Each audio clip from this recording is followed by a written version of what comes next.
So, hi everyone. Thanks for coming to our final defense. My name is Pierre Ranou, and today with my teammates, Corentin, Vincent, Vianney, and Cyril, we are going to present and introduce you our project, FLAT.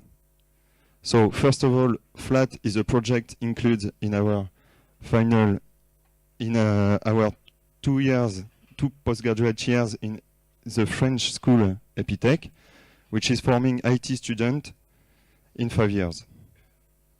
So,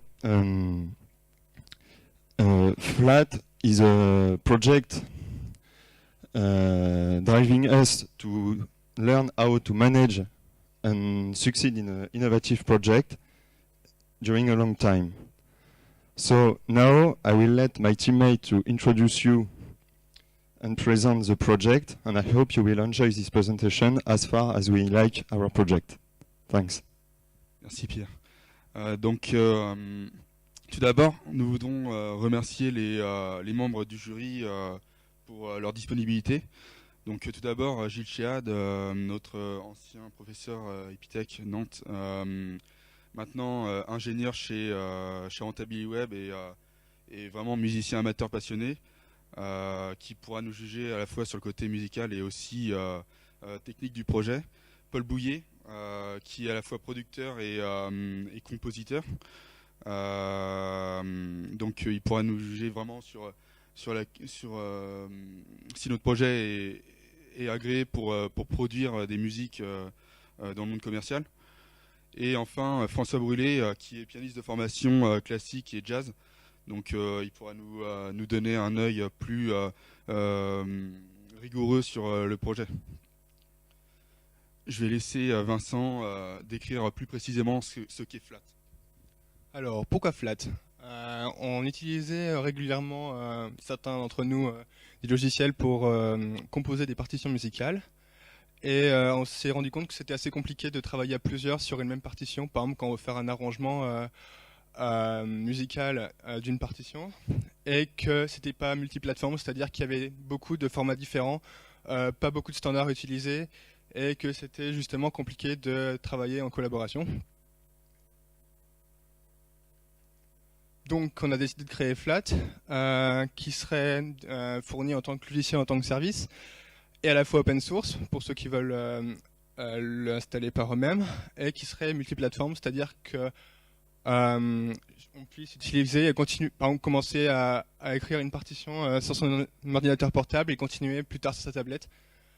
Et avoir justement l'innovation, donc le côté collaboratif et social, donc pour pouvoir travailler à plusieurs sur la même partition en temps réel. Et par exemple, un arrangement et que 2 personnes puissent éditer en même temps, chacun leur partie au même moment et ensemble.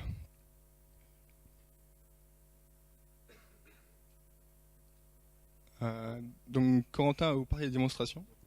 On va vous faire une petite démonstration. Donc on a tourné une vidéo à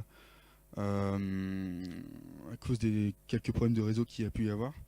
Donc voilà, alors tout d'abord la page d'inscription et de connexion.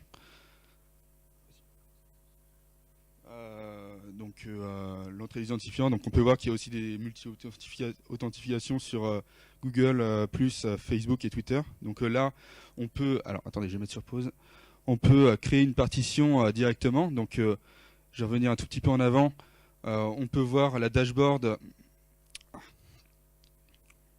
Merde, je suis revenu trop en avant. Voilà, la dashboard où on peut créer la partition. Donc là, la page de création de partition avec le titre, déterminer si la partition est publique ou privée. Ça aura un impact assez important sur le business model. Et l'ajout des instruments ainsi que les quelques caractéristiques techniques de la partition comme le chiffrage de la mesure ou l'armure. Voilà, donc la partition est créée, donc il ne reste plus qu'à cliquer dessus pour pouvoir commencer l'édition. Et on peut maintenant commencer à éditer. Donc tout simplement, donc évidemment l'interface, l'expérience utilisateur sera améliorée dans le futur. Donc voilà, là c'est une sauvegarde. Donc il y a un gestionnaire de version un peu comme sur GitHub. Donc là, on peut voir l'historique et on verra après, plus tard, qu'on peut revenir à des versions. Maintenant, on va vous montrer comment on peut inviter des utilisateurs, d'autres utilisateurs à venir collaborer sur la partition.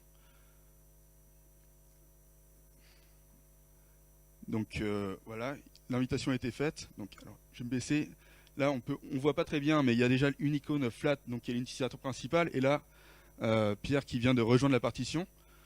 Donc maintenant, on peut voir son curseur rouge, un peu comme sur Google Documents au niveau temps réel. Et maintenant, voilà, Pierre peut se déplacer sur la partition, Vincent aussi. Et ils peuvent tous les deux ajouter conjointement des notes. Pour le moment, c'est assez basique, c'est seulement des notes. Bientôt, il y aura des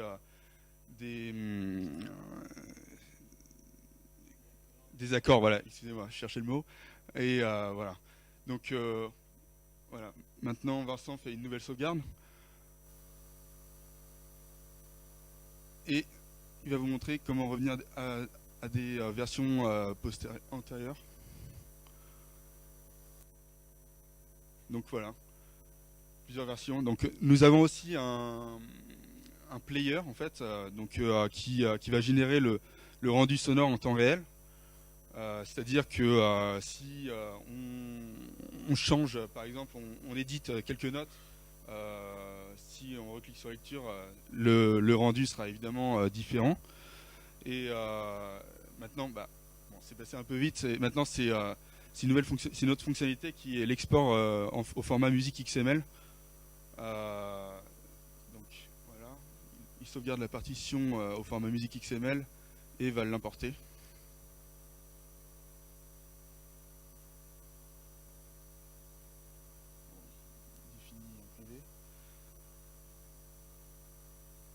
Voilà, la partition est créée et il peut l'éditer comme on vient de voir sur la nouvelle partition, comme on vient de le voir juste avant sur la partition nouvelle. Donc c'est identique. Donc il y a aussi... Ah oui, merde, c'est... Non. Voilà, donc on va revenir à la présentation. Et...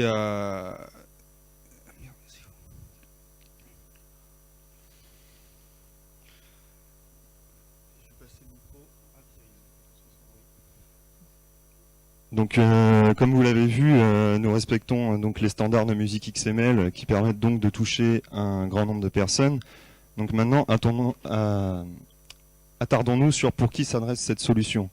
Donc c'est avant tout, cette solution s'adresse à des personnes qui ont envie de changement, c'est-à-dire qui sont un petit peu lassés de devoir être sur leur PC dans leur studio pour pouvoir composer, qui aimeraient pouvoir composer dans un parc ou dans le métro au lieu de lire un livre ou écouter de la musique, donc ont besoin de liberté tout simplement. C'est aussi des personnes qui ont besoin justement de cette synchronisation apportée par cette web application entre les différents périphériques. C'est-à-dire que la personne peut avoir commencé sa composition, donc comme on l'a dit, dans son bureau, la continuer pendant sa pause déjeuner et ainsi de suite. Donc c'est avant tout, comme on l'a mis, une communauté assez restreinte qu'on vise au début, c'est-à-dire principalement les communautés de musiciens, telles que les écoles, les conservatoires ou les jeunes groupes qui démarrent. Donc basé sur ça, comme vous pouvez voir, en fait au début on s'adresse réellement à une niche de musiciens qui, selon leur feedback, leur retour qu'ils vont nous faire, ainsi que comment ça va fonctionner auprès d'eux, notre période de test et d'accès restreint, on envisage donc de se diversifier et sur des utilisateurs moins de 30 ans, c'est-à-dire des personnes qui ont connu un peu cette révolution technologique et qui ont cette habitude d'utiliser le smartphone couramment et fréquemment. Et enfin, sur un fonctionnement optimal durant cette utilisation d'utilisateurs moins de 30 ans, s'élargir à une cible large. Donc là, essayer de toucher un maximum de personnes et pouvoir appliquer un business model efficace. Donc je vais laisser la parole à Cyril pour vous expliquer un petit peu notre gestion de projet. Bonjour, je vais d'abord vous parler de la gestion de l'équipe. Donc premièrement, Vincent a assuré la direction technique du projet, c'est-à-dire que c'est lui qui a validé les choix technologiques. Également, il a fait une grande partie du développement sur toute la partie serveur pour la gestion des versions des partitions. Pierre, lui de son côté, a assuré la gestion du groupe, en fait tous les paramètres humains. Donc c'est lui qui nous faisait, on va dire, les suivis, qui s'assurait que le travail était fait, qui nous coachait. Donc c'est vraiment lui qui assurait tout cet aspect humain du projet. Ensuite, Corentin a assuré le développement sur la partie interaction, c'est-à-dire les événements utilisateurs sur la partition. Il a également codé sur tout ce qui va être la partition rendu musical, le rendu audio, je veux dire. Vianney a développé sur la partie rendu visuel de la partition, et également il a assuré le rôle d'utilisateur, c'est-à-dire qu'il s'est mis dans la peau de l'utilisateur pour nous faire des retours sur les changements au niveau d'ergonomie qu'on pourrait apporter au projet. Moi-même, j'ai travaillé sur tout ce qui est rendu visuel, et également sur la partie les primitives d'édition. Je vais vous parler maintenant des outils que nous avons utilisés. Nous avons utilisé Chili Project, qui est un système de gestion de projet pour nous permettre de suivre les tâches à faire. Donc ça nous a permis de suivre à la fois d'indiquer tous les bugs qu'on avait, de faire leur suivi, d'indiquer leur résolution. Et donc c'est un petit peu l'outil qui nous accompagnait tous les jours pour vraiment suivre l'évolution du projet, les tâches. Ensuite, au niveau de l'hébergement des sources, nous avions GitHub et GitLab. Donc GitHub héberge les branches stables du projet. Donc c'est ce qui permet aux gens qui veulent nous suivre en termes de développement de télécharger notre projet, de le modifier de leur côté. Donc c'est un petit peu la partie publique du projet en termes de code source. Et ensuite, nous, ce qui nous suivait au niveau du développement tous les jours, c'était GitLab. Donc c'est là-dessus que nous, on faisait nos développements. Enfin, il y a la partie intégration continue. Intégration continue, c'est-à-dire lancer tous les tests pour valider qu'on n'a rien cassé, que tout marche toujours, chaque fois qu'on fait des modifications, pour pas que quand on va créer une nouvelle chose, qu'on va en enlever une autre ou qui ne marchera plus. Donc c'est ce qui nous assure un petit peu, c'est notre filet de sécurité. Pour ça, nous avons utilisé Travis et GitLab CI. Donc GitLab, c'est ceux qui nous a suivis dans tous nos développements. Donc c'est chaque fois qu'on faisait des modifications, ça relançait les tests. Et ensuite, par contre, Travis lançait les tests sur les parties stables du projet. Travis est très intéressant puisqu'il nous permettait de lancer les tests sous différentes configurations, c'est-à-dire des combinaisons de bases de données, d'environnements d'exécution très différents. Donc Travis était intéressant pour ça. Enfin, au niveau de la méthodologie, nous avions donc des bilans hebdomadaires et mensuels, donc c'est-à-dire que ça nous permettait de faire le point un petit peu où on en était. On disait qu'est-ce qu'on avait fait, qu'est-ce qu'on va faire, quels sont les problèmes à rencontrer. Donc c'est ce qui nous permettait de suivre l'instant T, on va dire. Enfin, nous avions les plannings organisationnels mensuels, c'est-à-dire histoire d'avoir la vision sur qu'est-ce qu'on veut faire le mois suivant, qu'est-ce qu'on veut accomplir, quelles sont les fonctionnalités qu'on veut développer. Donc c'est ça qui nous donnait la vision sur l'instant T+1. Enfin, forcément, on a eu des problèmes. Donc premièrement, le fait qu'on est tous à l'international, donc ça n'a pas posé tant de problèmes que ça au niveau des fuseaux horaires, parce que bon, je crois qu'on avait que 6 heures de décalage. Par contre, le problème, c'était surtout en termes de quand est-ce qu'on pouvait travailler sur le projet, puisqu'on n'avions pas tous forcément les mêmes programmes, donc les périodes de révision d'examen n'étaient pas les mêmes pour tout le monde, donc on ne pouvait pas être à 100% sur flat en même temps, donc ça nous a causé quelques difficultés. Également, la quantité de travail fournie inégale entre les membres du projet, ce qui a conduit notamment un des membres à quitter le groupe. Et enfin, nous avions eu quelques problèmes technologiques, c'est-à-dire que quelques composants que nous utilisions notamment pour les rendus graphiques et la conversion entre différents formats de données étaient défectueux, donc nous avons dû passer du temps à proposer des correctifs pour ces composants. Également proposer des modifications, nous, pour les adapter à nos besoins. Et enfin, le problème c'est que la musique c'est quelque chose vraiment d'immense. Il n'y a pas on va dire, c'est vraiment pas un modèle métier très très simple. Et donc nous avions, lors de notre planification initiale, sous-estimé la quantité de travail à faire au niveau du rendu visuel et de l'édition. Je vais laisser maintenant Vianney nous parler de la promotion du projet. Bonjour à tous. Alors, côté promotion, elle est basée sur 3 axes actuellement. Donc, nous avons assuré la présence de notre projet en ligne grâce aux réseaux sociaux les plus utilisés actuellement comme Facebook ou Twitter. Et donc, par exemple, sur Facebook, nous postons l'avancement de notre projet, l'implémentation de nouvelles fonctionnalités. Et chacun de nos posts est vu plusieurs centaines de fois. Alors voilà, il faut savoir aussi que les musiciens ne sont pas forcément proches des nouvelles technologies. Et du coup, notre communication passe beaucoup par le bouche à oreille. nous sommes tous musiciens. On a par exemple un batteur, un compositeur de musique électronique, un pianiste et un violoncelliste, et je suis moi-même organiste. Et du coup, nous avons un éventail assez important de contacts dans différents milieux de la musique. Et nous pouvons donc toucher du professionnel, comme par exemple du compositeur ou du professeur, jusqu'à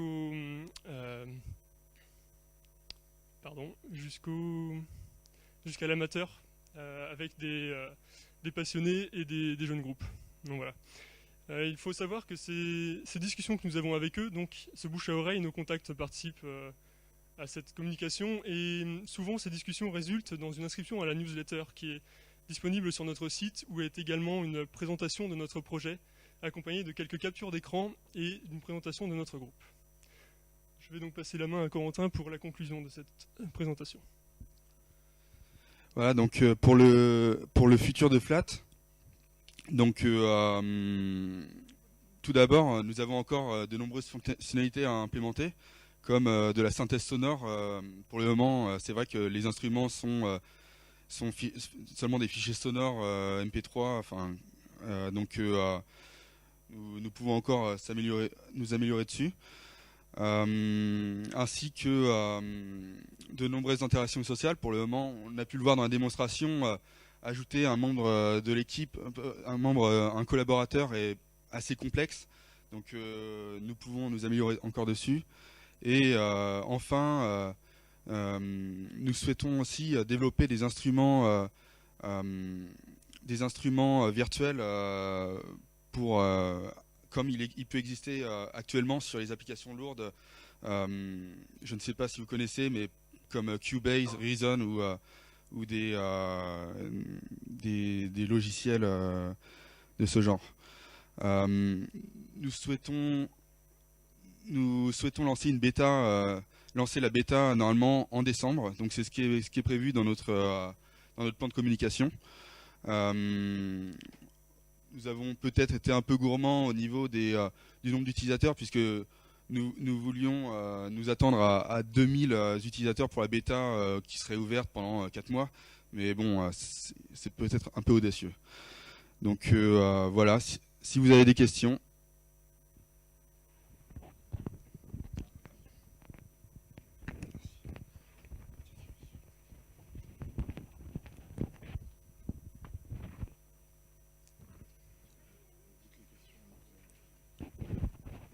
Alors, les questions.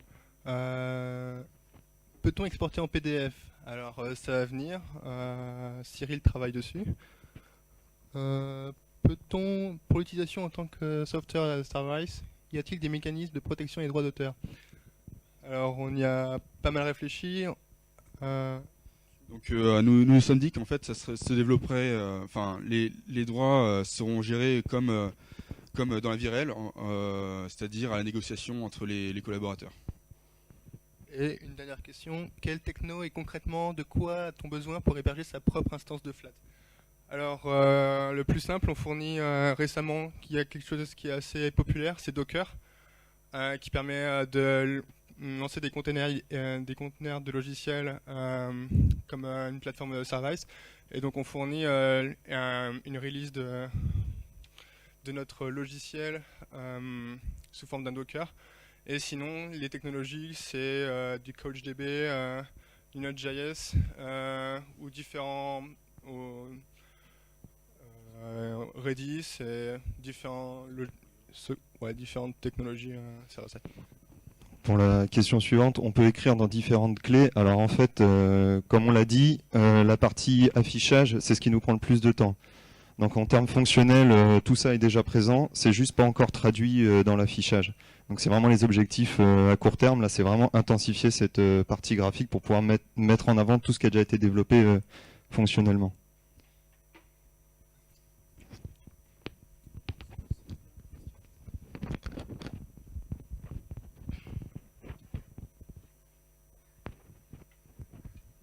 Alors, bonjour.